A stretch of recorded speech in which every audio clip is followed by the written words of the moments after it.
Hello friends, it's Miss Graves, and today we're going to be creating our own clay aquarium. If you would like to sketch your idea first, you may, but if you would like to get started right into our project, I'll show you how. First, we are going to pat our slab of clay. Let me move my necklace so that way it's not in the way. When patting your slab of clay, I like to pick mine up every now and then just to make sure it doesn't stick too much to my plastic mat. I use the palm of my hand to help make my slab flatter.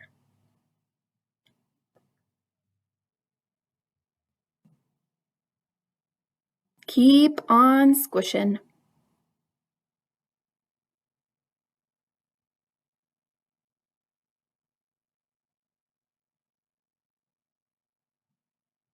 The next thing we are going to do is look at the thickness of our slab.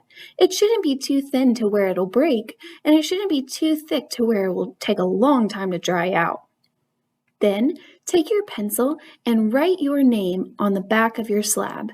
You want this to be about right in the middle because we are going to be trimming it to make it into our aquarium. Flip that slab over, it's time to get started.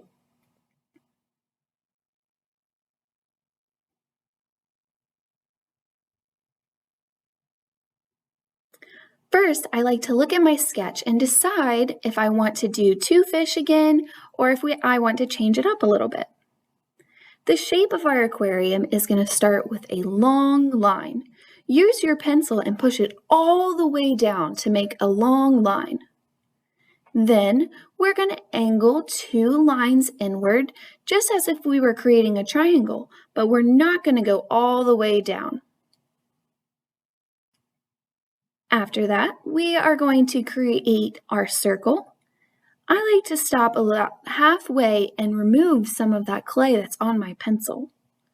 You can keep on going around the circle or start from the other side to complete your aquarium.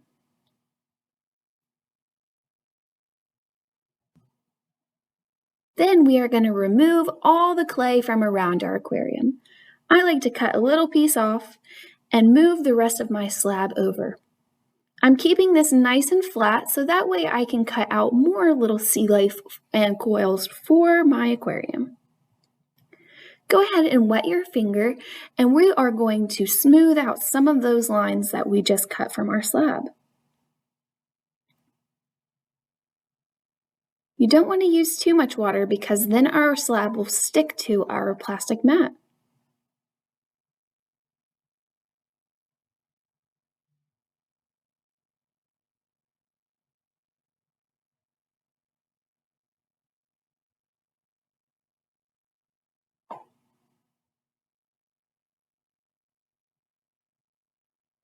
Next, we need to pick up our slab to make sure that it's not stuck. If you need help, you can always ask for help and I will come help you get it unstuck. You can use your fingers to pinch it a little bit more. Make sure it's nice and even and smooth before we add our coils, our sea life, our seaweed, and a lot more. Perfect. Now I can lightly sketch onto my clay slab. I can use the sketch that I was working from earlier, or I can make my own new design.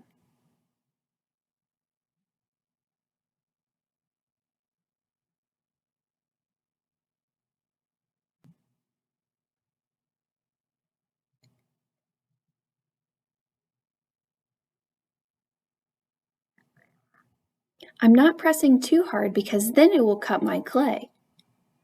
I'm very lightly drawing onto my clay slab.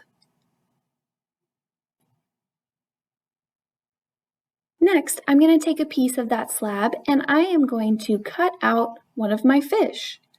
I'm using my pencil to sketch this out, and you can always make it a little bit more smooth before you decide to draw. For my fish, I'm going to start by almost making a circle. And then, like I did with my aquarium, I'm going to make almost a triangle, and those are connected to make my fish.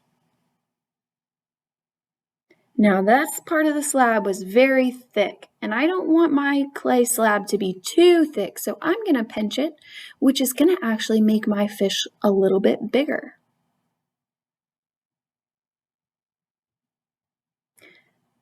I'm going to smooth him out by adding just a little bit of water.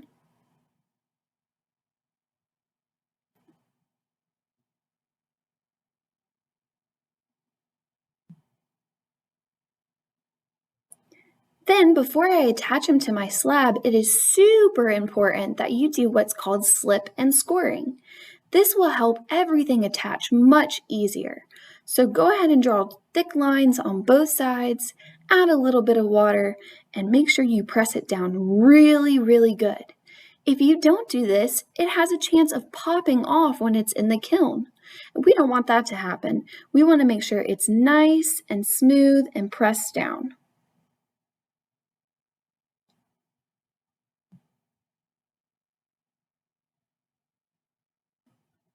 Wow, that fish was a little bit bigger than I thought it was going to be, so I'm going to decide to do just one fish.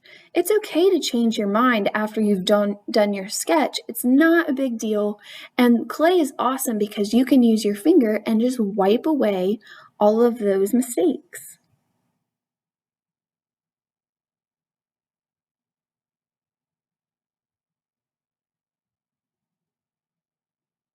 You can use your pencil lightly and draw what you would like to do again.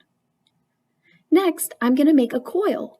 A coil is just like a little snake, and I use my hands back and forth to roll that into a little tiny snake. Then I can use my pencil to cut off the parts I don't like. Remember when we slipped and scored, we want to make sure our clay is wet where we're going to attach it, so that way it doesn't pop off. Go ahead and wet it, and then we need to smooth it down really, really good.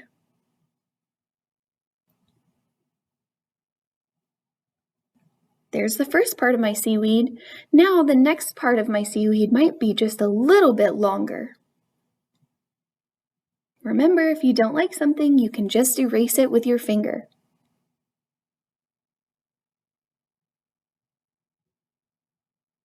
Now I'm going to make another coil. Remember, I just roll my hands back and forth to make a tiny snake. Then I get it wet, where I'm going to attach it, and on my tiny piece of seaweed. I push it down real good, so that way it sticks and won't pop off when it's drying.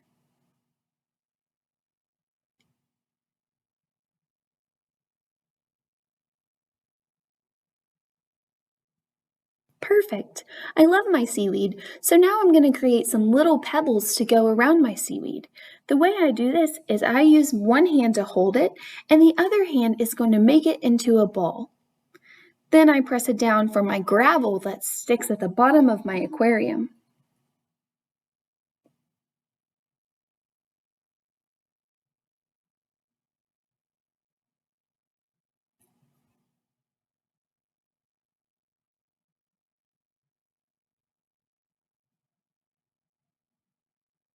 Try your best, and if you can't get it into a ball, then you can use your fingers to help you.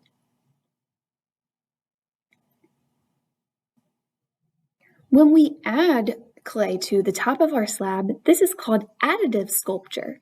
And when we take away, it's called subtractive sculpture. So right now I am adding an eyeball to my little fish by making another ball just like I did for my gravel.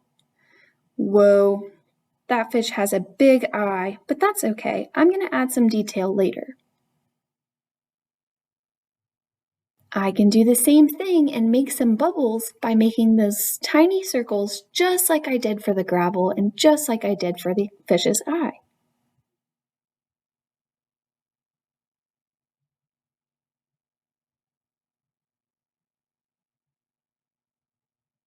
I make sure I press it down really good and I use water to smooth everything down.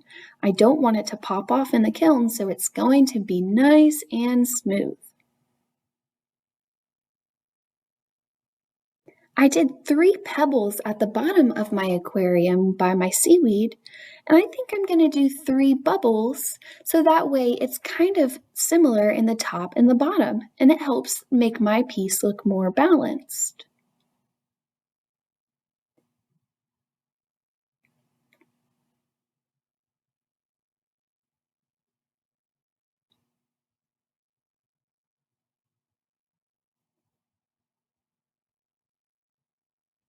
Remember, every now and then we need to make sure that our slab isn't sticking to our plastic, or else it'll be so hard to get off later, and we don't want to ruin what we've been working on. Once you're done adding what you want to add, you can use your pencil to do subtractive sculpture. I'm going to put one dot right in the middle of that eyeball so my fish can see. You can also use it to add little fins or designs on your fish in your water. You can also give your fish a little smile if you would like. You can outline some of your designs to make them pop just a little bit more. Look how outlining my bubbles make them stand out.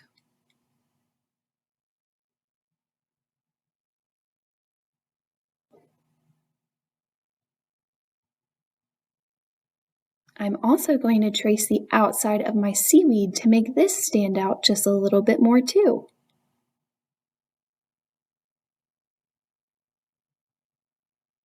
If you didn't want to add gravel by making circles up in the beginning, you can use subtractive sculpture by drawing your pebbles instead.